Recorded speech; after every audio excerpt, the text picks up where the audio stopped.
Hello, so today I want to share 4 different things as well as a craft. So maybe today's video will be 2 videos in one or 2 weeks videos in one.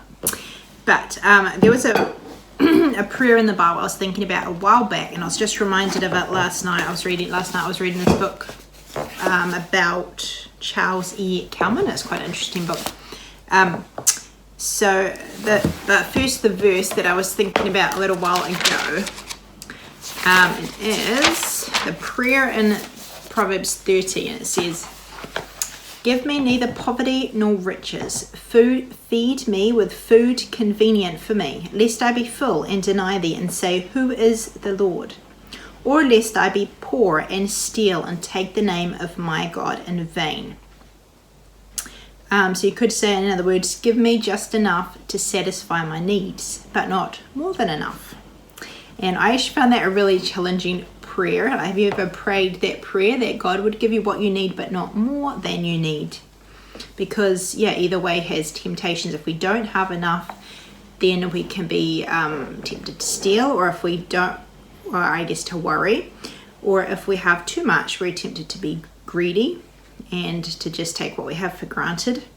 So I found that a really challenging prayer to make my own and to pray, is that God would give me just and my family what we need, but not more than we need. Now, if God gives us more than we need and we give that with others and share that with others, that's different. So we can ask God to give us more than we need so that we can share it with others. But to just have that mindset that, it's good for us to have what we need, but not much more than we need. And last night when I was reading this book, it said, "Fortunate indeed were the children," this is talking about Charles' family, "Fortunate indeed were the children in being born into a home where there was neither poverty nor riches, so that they did not have the temptations of either." So I thought that was interesting.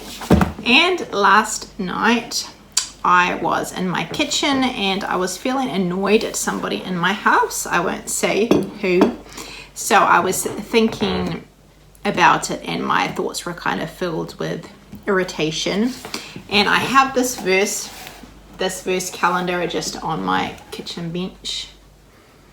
And as I was thinking about the irritations, I just saw this verse and it just really struck me. And I've read this verse many times before. "For I know the thoughts that I think toward you, says the Lord, thoughts of peace and not of evil, to give you a future and a hope." And it just really struck me because I was thinking very negative thoughts about somebody. And the verse says, "I know the thoughts that I think towards you, thoughts of peace and not of evil."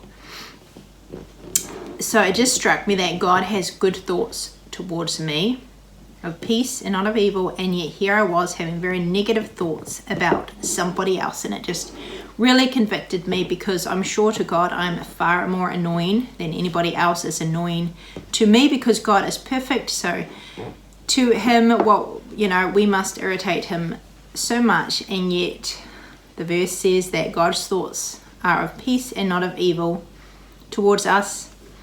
And so how much more should we have good thoughts towards others to make us a little bit more patient with other people's, the way that other people irritate us. And then last week I prepared the same Bible story 3 times, Tuesday, Thursday and Friday, because every time I was going to teach it, but I didn't end up teaching it until Friday, because Esther was sick 2 days last week. But you kind of never know until the morning how they're feeling and whether they'll go to school or not. So if they can't go to school, I can't teach. But anyway, and because I've got a really bad memory and I like to teach the stories by memory, then I always go over the story in the morning before I go to school. So I kind of went over the story 3 times. So it made me just think a lot about the story, and the story was about God providing manna and quails in the desert for the Israelites. One thing that really, I've written down a few different thoughts from this story, but one thing that just really struck me, and I think I read it because I read a few different commentaries or Bible stories, like children's Bible stories about that story. And one thing that really struck me is, I think the children's Bible story said that they doubted God's wisdom in bringing them into the desert. So they doubted that God was wise in bringing them out of Egypt and into the desert. And that just really convicted me because, it's very easy for me and for all of us to doubt God's wisdom. When we go through something that we don't understand, we can so easily doubt God's wisdom. And yet it is silly to doubt the wisdom of an all-wise God.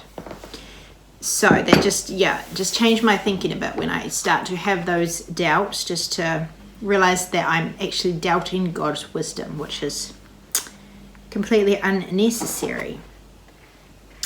All right, so some thoughts I wrote down about that story, and some of these were probably from commentaries. So one is a prayer: teach us to trust in your providence day after day, providing what we need.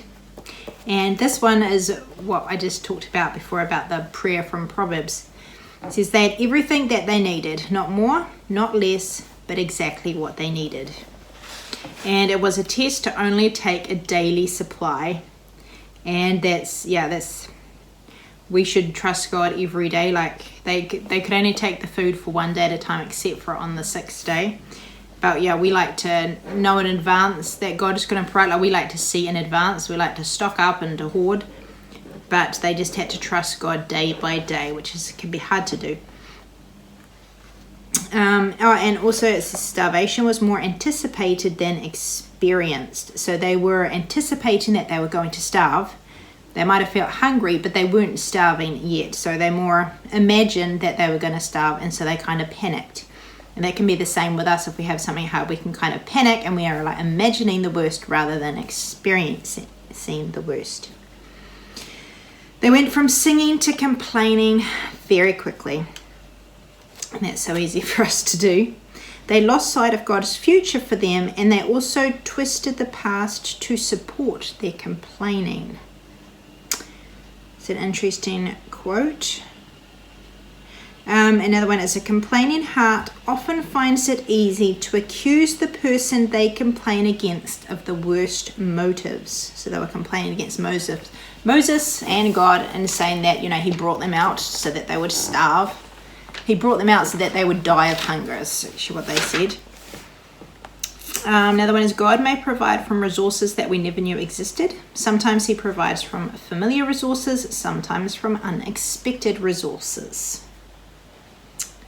God promised to send bread from heaven, but he didn't promise to drop it into their mouths. They had to go out and to gather. And if you think of the Bible as being like, spiritual food for us, then God has given that to us, but we need to read it, we need to study it, we have to kind of go out and gather it.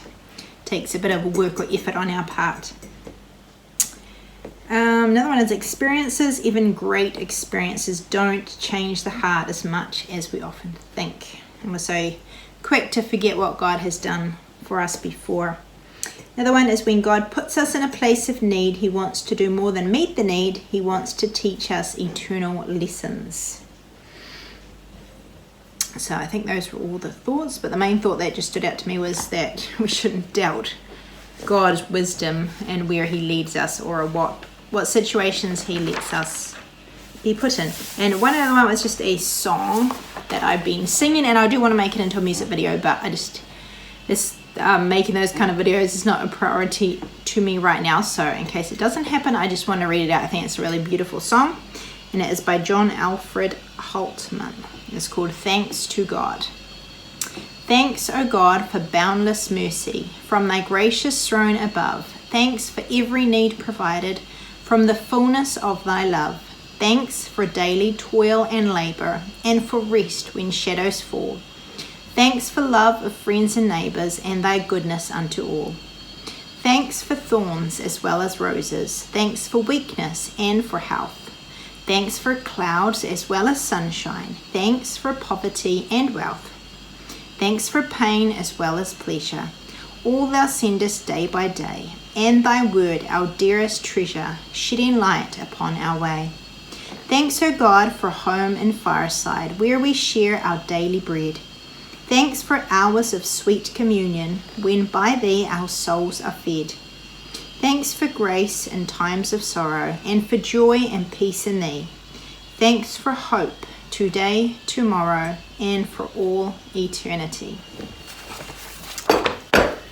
And the craft. Yesterday I was home with one of my children. as they had an infection in their foot. And so I was preparing preschool. We're up to learn about winter. So I wanted to do a snowman craft. So I made 2 different ones, and then I had to choose what one to do. So I went with the one that was the least amount of preparation. So if you have children, then this is a fun idea of a craft, especially in winter time. So this is the one that we are going to do. So it's like cutting out circles and then colouring it in on the circles with felts. And this was the other one, which I chose not to do, but it's also a fun one. So it's a snowman with cotton wool. So it's a fun craft idea. And I will see you next time.